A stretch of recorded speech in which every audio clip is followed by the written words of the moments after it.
कुछ प्रमुख फलनों के ग्राफ, हेडिंग डालिए, कुछ प्रमुख फलनों के ग्राफ, उनके डोमेन तथा रेंज। देखो मैथ्स पढ़ रहे हो तो जो कुछ प्रमुख फलन है ना, उनके ग्राफ कैसे होते हैं, ग्राफ का आइडिया होना चाहिए, मोटे तौर पे ग्राफ का आइडिया होना चाहिए। ग्राफ कैसा होता है, उन फलनों के डोमेन कैसे होते हैं, रेंज कैसे होते हैं, इन सब के बारे में अपने को पढ़ेंगे। रेंज और डोमेन के सवाल बोर्ड परीक्षा में निकालने आते हैं कि how to find range, range कैसे ज्ञात करो, डोमेन ज्ञात करो, रेंज ज्ञात करो। ठीक है, इस फलन का डोमेन ज्ञात करो, इस फलन का रेंज ज्ञात करो। ठीक, तो हम ये देखेंगे कि डोमेन और रेंज अपन कैसे ज्ञात करते हैं। ठीक है, डोमेन क्या होता है, रेंज क्या होता है। तो सबसे पहले अपन देखें कि डोमेन क्या चीज है ना। व्हाट इज डोमेन, आखिर डोमेन है क्या। डोमेन ऑफ फंक्शन,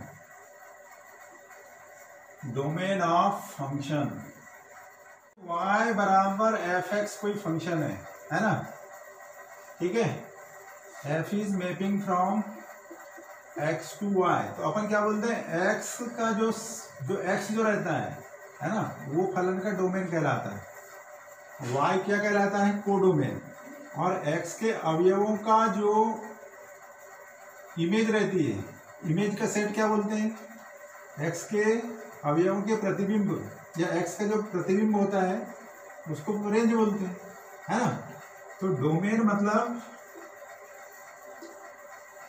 डोमेन, फलन का डोमेन, है ना, फलन का डोमेन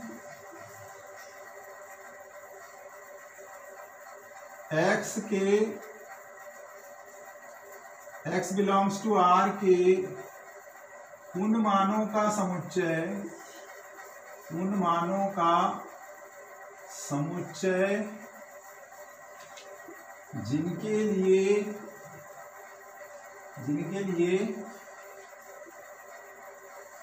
y का मान क्या, एक निश्चित वास्तविक संख्या प्राप्त हो, निश्चित वास्तविक संख्या प्राप्त हो, वास्तविक संख्या प्राप्त हो।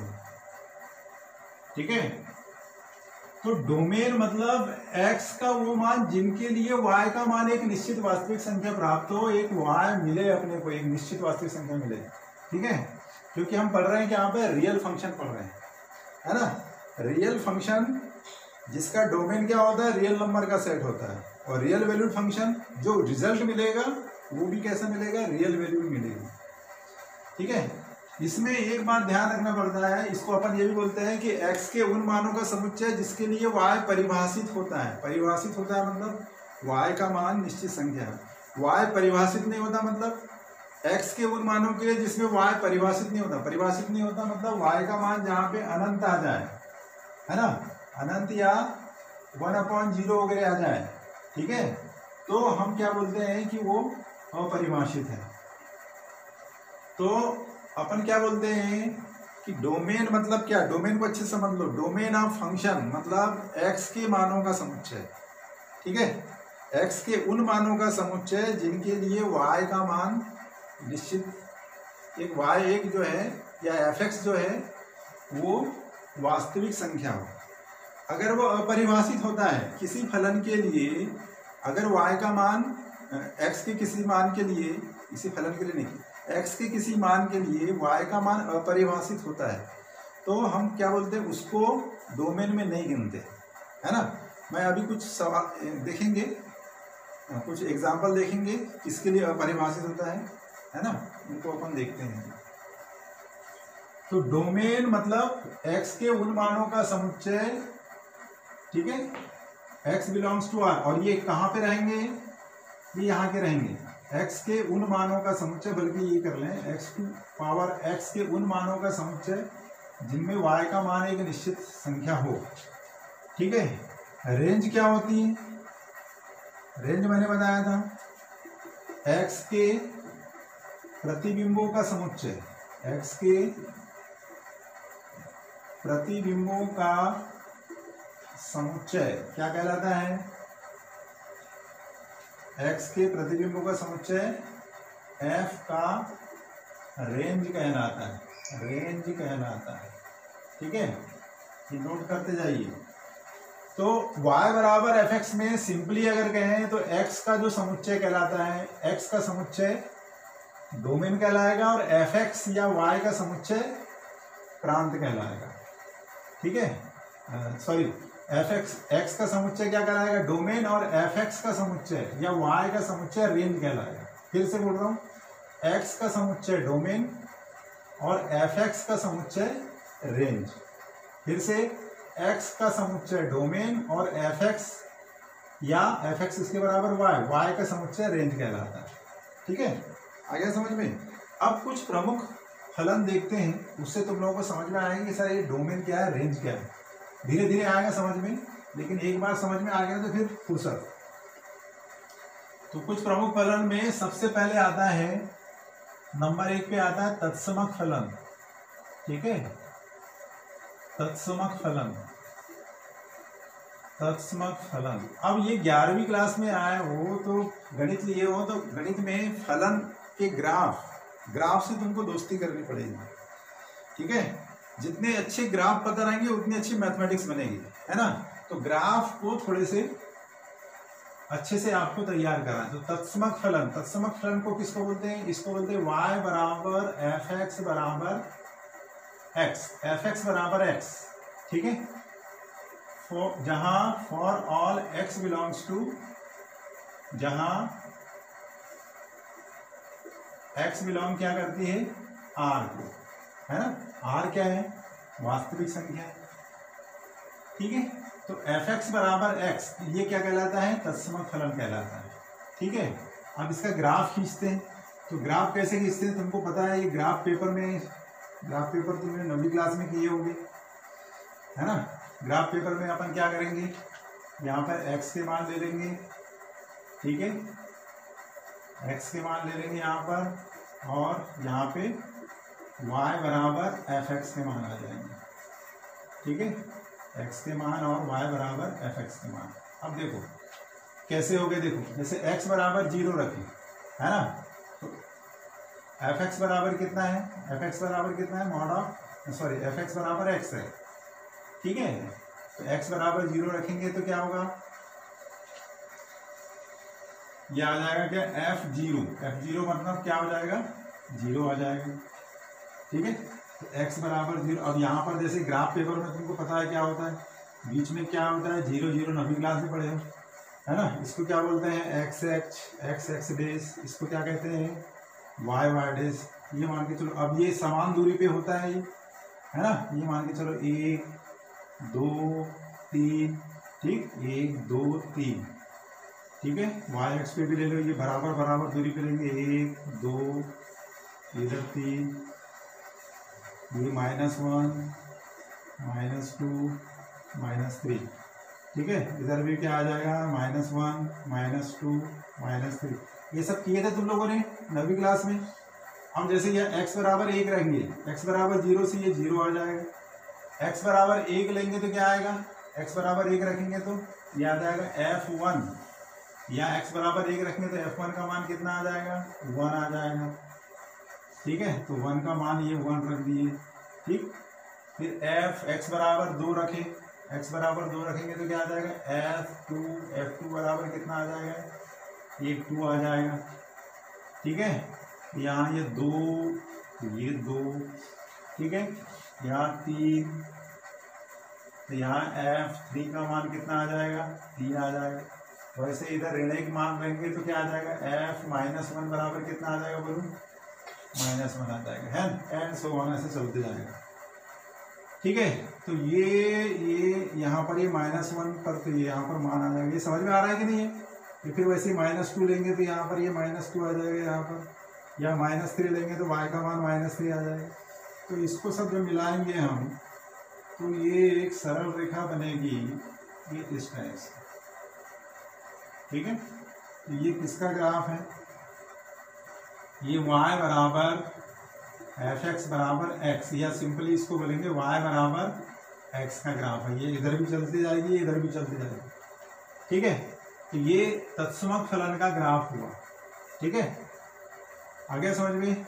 अब ये एफ एक्स बराबर तत्समक फलन का ग्राफ हुआ, तो अब इसका डोमेन क्या हो जाएगा, ग्राफ देख करके डोमेन कैसे पता करेंगे। देखिए डोमेन में क्या आएगा, डोमेन मतलब एक्स के उन मानों का समुच्चय जिनके लिए वाई का मान परिभाषित हो। तो ये देखो, ये जो ग्राफ है ये पूरा डोमेन को कंटेन कर रहा है, पूरा इसको कवर कर रहा है ना, एक्स एक्स को पूरा कर रहा है, ठीक।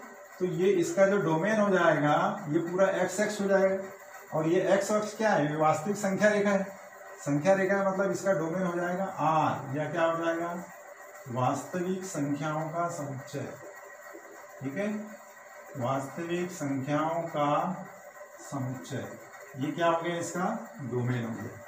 अब इसकी रेंज क्या हो जाएगी भैया, रेंज ऑफ एफ है ना, डोमेन ऑफ एफ, ठीक, इसका डोमेन हो गया वास्तविक संख्याओं का समुच्चय। अब इसकी रेंज क्या होगी, देखो रेंज जो है, रेंज मतलब ये वाई एक्स को कितना कवर कर रहा है।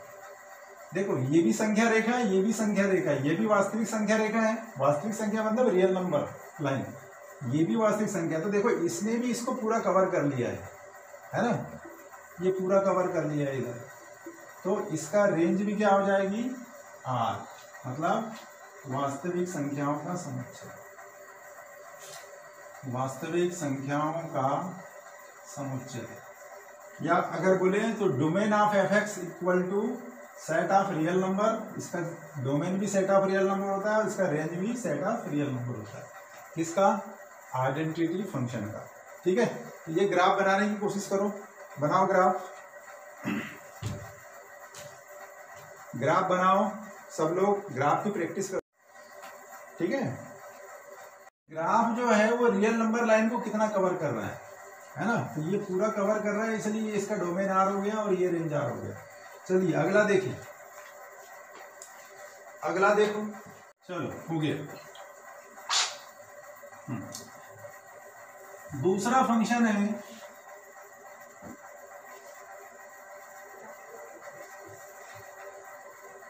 दूसरा फंक्शन है व्युत्क्रम फलन, व्युत्क्रम फलन,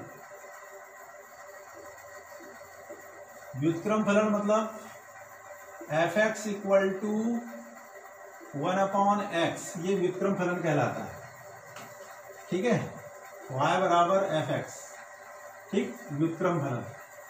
अब यहां पर देखो कि ये व्युत्क्रम फलन कब अपरिभाषित होगा, जहां x is not equal to 0, ठीक है। अगर ये x बराबर 0 हो गया तो 1/0, 1/0 बराबर क्या होता है,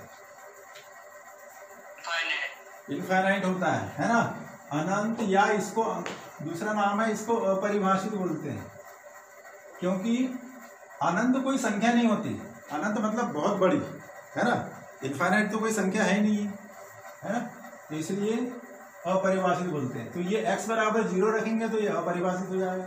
तो अब ये व्युत्क्रम फलन देखते हैं, है ना, ठीक है। अब इसका पहले ग्राफ देखें अपन, ग्राफ कैसा होगा, फिर वही हम एक संख्या रेखा खींच लेंगे, x, x days, y, y days,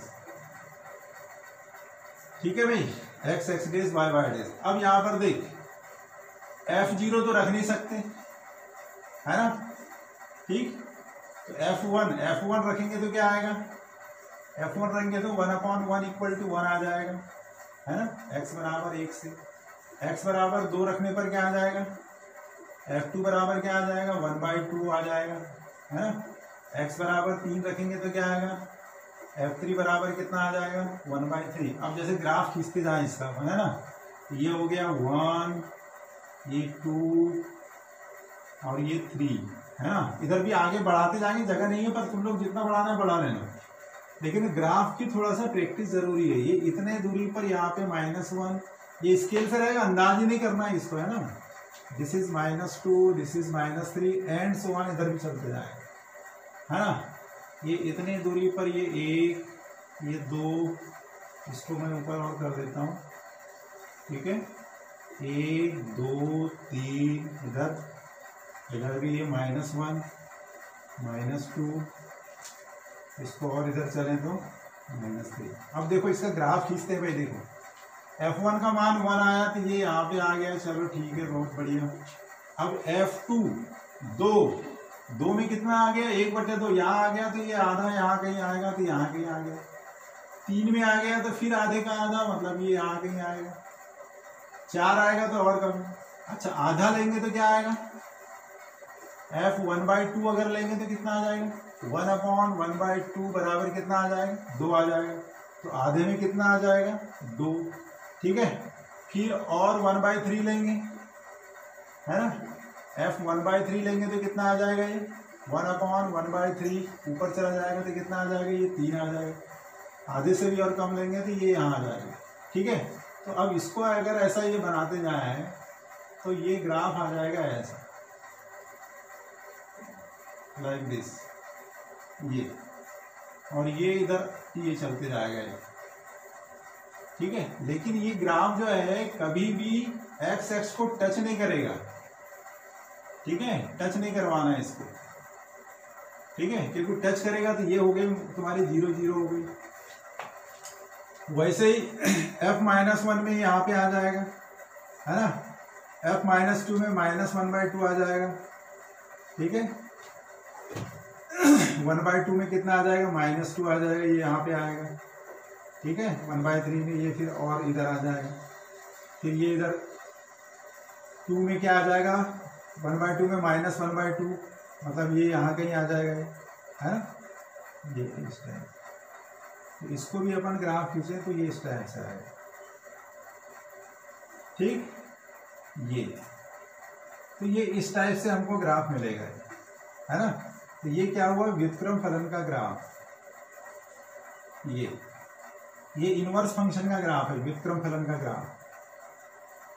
ठीक है, आ गया समझ में। अब ये व्युत्क्रम फलन का ग्राफ है, इस ग्राफ को बोलते हैं समकोणिक अतिपरवलय। क्या कहते हैं,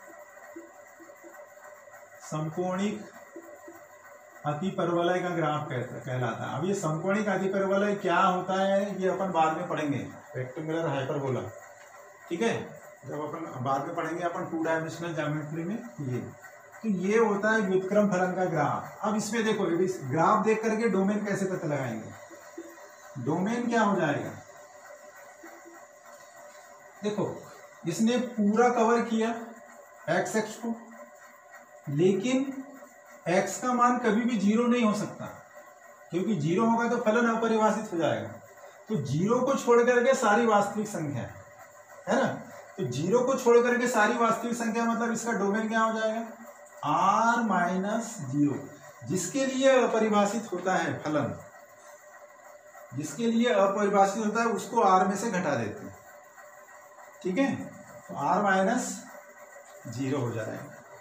ठीक है, और रेंज क्या होगी इसकी, रेंज बताओ। अब यहां पर देखो, ये अभी भी ये y में 0 को कन्वर्ट नहीं करा है। जब x is not equal to 0, क्योंकि x 0 हो जाएगा तो y भी 0 हो जाएगा, है ना। तो x नॉट इक्वल टू 0 नहीं रख सकते, है ना। तो इसका रेंज भी क्या हो जाएगा, r-0। ठीक है, इसका डोमेन भी r-0 हो जाएगा और इसका रेंज भी क्या होगा, r-0 होगा।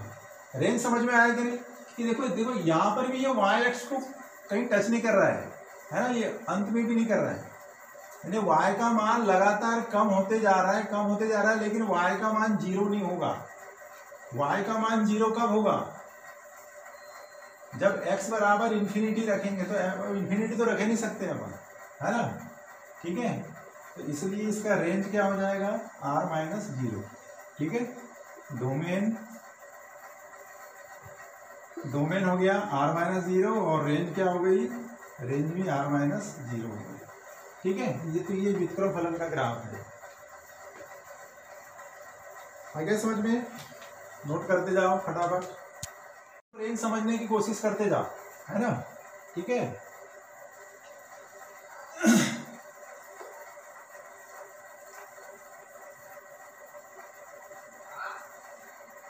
अगला फलन है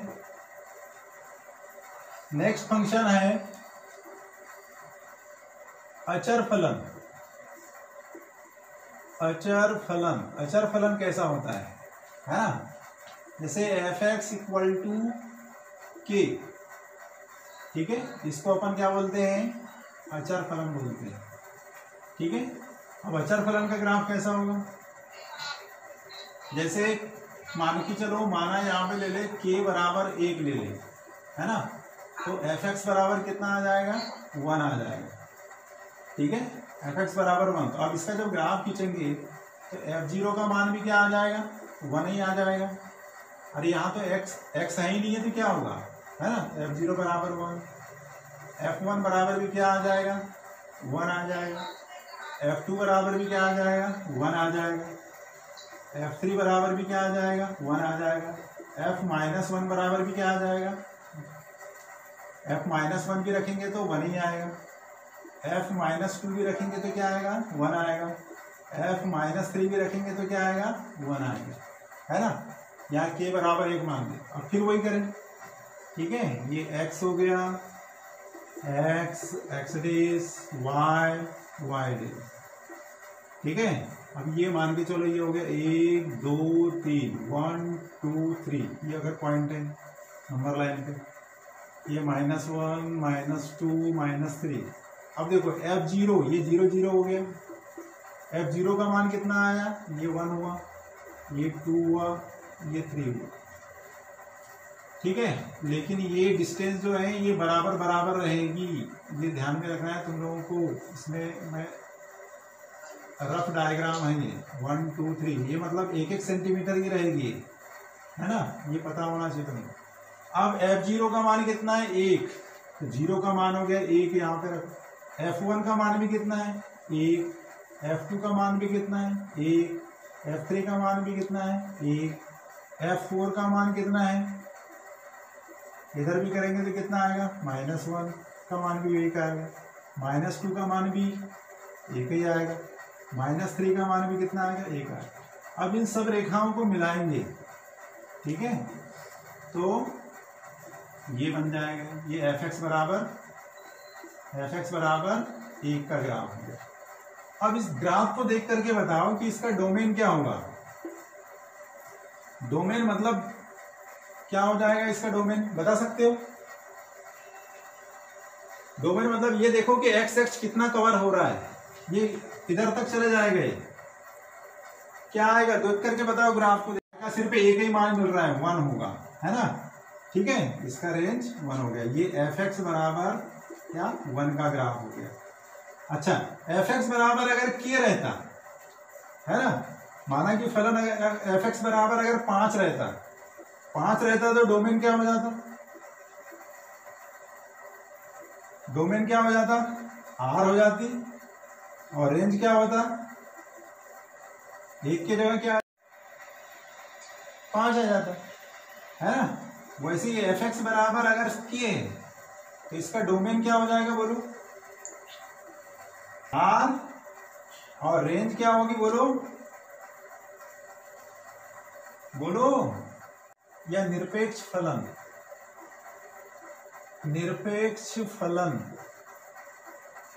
ठीक है, या इसको बोलते हैं मॉडुलस फंक्शन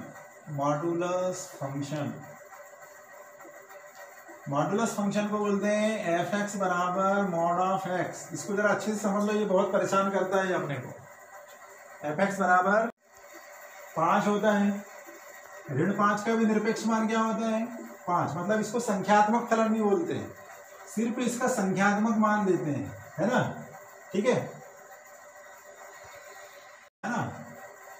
चलो, मॉड फंक्शन की डेफिनेशन होती है, मॉड ऑफ एक्स बराबर होता है एक्स यदि X is greater than or equal to 0, और मॉड ऑफ एक्स बराबर होता है -x यदि X is less than 0। X less than 0 बराबर मॉड एक्स का मान कितना होता है, -x होता है। इसका मतलब समझ लो थोड़ा सा धीरे से, mod of X equal to X जब x का मान 0 या 0 से बड़ा हो, मॉड ऑफ एक्स बराबर होता है माइनस एक्स यदि एक्स का मान शून्य से छोटा हो। अब समझ लो शून्य से बड़ा है ना, एक्स इज ग्रेटर देन 0 मतलब एक्स कैसा है, एक्स धनात्मक है। ठीक है, शून्य से बड़ा मतलब धनात्मक, एक्स छोटा शून्य से छोटा मतलब एक्स कैसा है, ऋणात्मक है। शून्य ना तो धनात्मक है ना ही ऋणात्मक है, ये ध्यान रखो, शून्य ना तो धनात्मक है ना ही ऋणात्मक। शून्य से बड़ी संख्या है मतलब धनात्मक, शून्य से छोटी संख्या है मतलब ऋणात्मक संख्या है।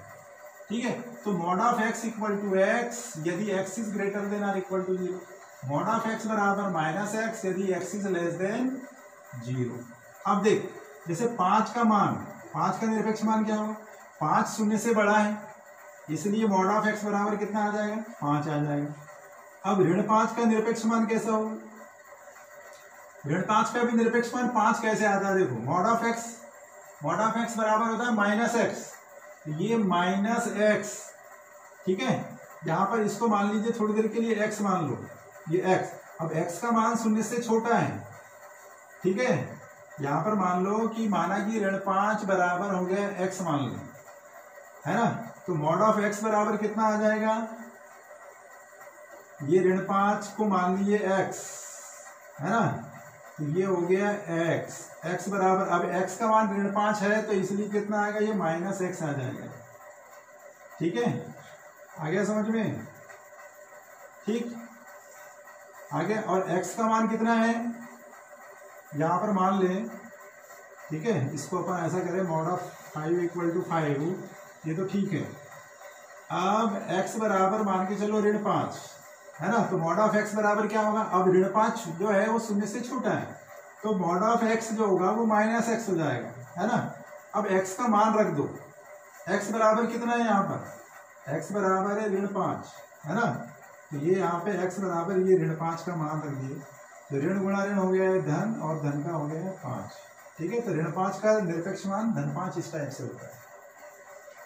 तो मॉड फंक्शन की डेफिनेशन अच्छे से याद कर लो, मॉड ऑफ एक्स बराबर एक्स यदि एक्स इज ग्रेटर देन और equal to 0, mod of X equal to minus x यदि एक्स इज लेस देन 0। और देख 0 का मॉड 0 हो जाएगा क्योंकि 0 है, -3 का मॉड क्या होगा, एक्स जो है वो ऋण 3 जो है वो शून्य से छोटा है इसलिए क्या होगा, ये माइनस आ जाएगा और ये x का मान कितना, ये -3, तो माइनस माइनस क्या हो गया, +3। तो इस टाइप से मान आता है। ठीक है, तो मॉड फंक्शन जो होता है ये इस टाइप से होता है, mod of x equal to x यदि x इज ग्रेटर देन और equal to 0, mod of x बराबर माइनस एक्स यदि x is less than 0। Graph खींचे इसका, ये ग्राफ खींचे, ये x x हो गया, x डेज y डेज। चलो 0 का निरपेक्ष मान कितना आएगा, 0, ये 0 0 हो गया, 0 0 हो गया।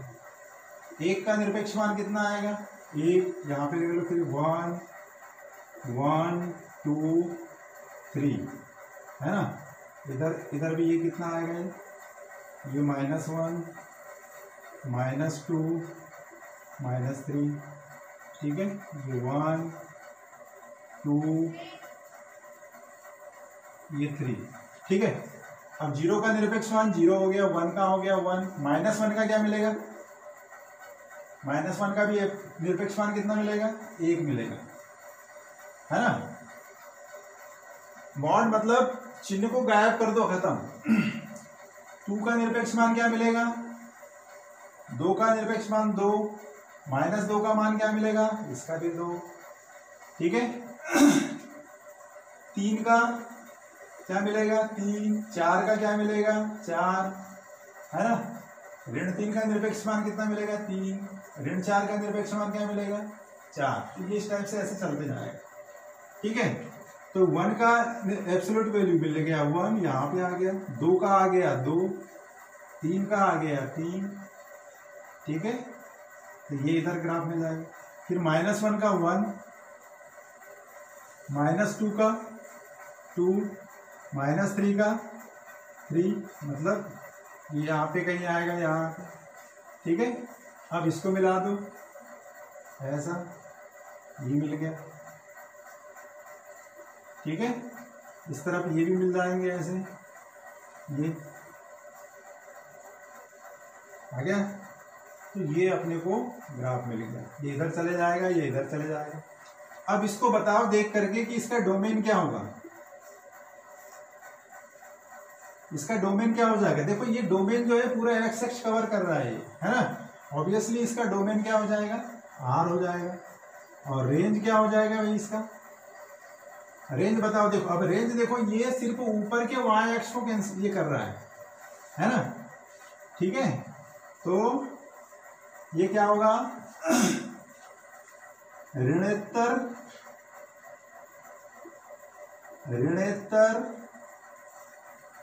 वास्तविक संख्याओं का समुच्चय, ऋणोत्तर वास्तविक संख्याओं का समुच्चय, समुच्चय अंग्रेजी में बोलेंगे इसको set of non negative reals, non negative reals कहेंगे, ठीक है। Set of non negative reals, ठीक। डोमेन हो गया इसका आर, पूरा कवर कर रहा है। और रेंज जो होगा वो सेट ऑफ नॉन नेगेटिव रियल्स, मतलब शून्य को, ऋणात्मक संख्याओं को छोड़ दे, ठीक है। इधर पूरी देखो, इधर पूरी ऋणात्मक संख्या आएगी, ये पूरी कवर नहीं हो रही है। इधर देखो ये -1 -2 -3 ये कवर नहीं हो रहा है, सिर्फ ये वाला पार्ट कवर हो रहा है। और ये पार्ट क्या है, ये है 0 से लेकर के इन्फिनिटी तक, या इसको अपन इंटरवल में बोले तो ये 0 to इन्फिनिटी, ये भी कह सकते हैं इसको, ठीक है। ये तो ये मॉड फंक्शन है। मॉड फंक्शन बहुत बहुत बहुत इंपॉर्टेंट है, कंपटीशन में बहुत सारे क्वेश्चन मॉड फंक्शन के तुमको देखने को मिलेंगे, ठीक है। इसको अपन बहुत डिटेल में पढ़ेंगे, ये बहुत आता है, ठीक है। इसको अच्छे से देखिए। तो आज अपन ने कौन कौन से फलनों के ग्राफ, उनके डोमेन और रेंज देखें। सबसे पहले अपन ने देखे कौन कौन से, पहला आइडेंटिटी फंक्शन, तत्समक फलन f(x) = x, domain R, range R. Inverse function, domain r-0, range r-0। Constant function, अचर फलन, डोमेन आर, रेंज के। और मॉड फंक्शन, मॉड फंक्शन का डोमेन आर और रेंज क्या होगा, set of non negative reals, अऋणात्मक वास्तविक संख्या का समुच्चय, ये 0 to इन्फिनिटी। आज के लिए इतना ही। कल हम देखेंगे बाकी के और महत्वपूर्ण फलन जो परीक्षा में आते हैं, उनके ग्राफ, उनके डोमेन और उनके रेंज। कल फिर से मिलते हैं, तब तक के लिए बाय।